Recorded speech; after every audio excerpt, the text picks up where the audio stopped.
রাত পোহালেই নিউ ইয়র্কের পরবর্তী মেয়র নির্বাচন। এবারের নির্বাচনে এগিয়ে আছেন ডেমোক্রেটিক পার্টির প্রার্থী জোহরান মামদানি। এই প্রার্থীর প্রশংসায় মুখর হয়েছেন টেসলা ও এক্সের মালিক ইলন মাস্ক। সম্প্রতি সামাজিক যোগাযোগ মাধ্যম প্ল্যাটফর্ম এক্সে একটি ভিডিও শেয়ার করে ক্যাপশনে মাস্ক লিখেন, জোহরানি ডেমোক্রেটিক পার্টির ভবিষ্যৎ। ভিডিওটি গত ২৬ অক্টোবর নিউ ইয়র্ক সিটিতে অনুষ্ঠিত একটি সমাবেশের, যেখানে গভর্নর ক্যাথি হোচুল মামদানির পক্ষে ভোট চান। সমাবেশে তার সঙ্গে উপস্থিত ছিলেন বার্নি স্যান্ডার্স ও আলেকজান্দ্রিয়া ওয়াকাসিও-কর্তেজ।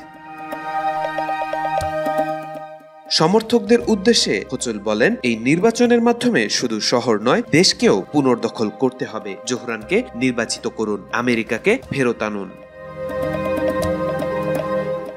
শহরের রাজনীতিতে পরিবর্তন আনতে এবং প্রেসিডেন্ট ডোনাল্ড ট্রাম্পকে রাজনৈতিকভাবে মোকাবেলা করতে জোহরান সক্ষম হবেন বলে সমর্থকরা মনে করেন।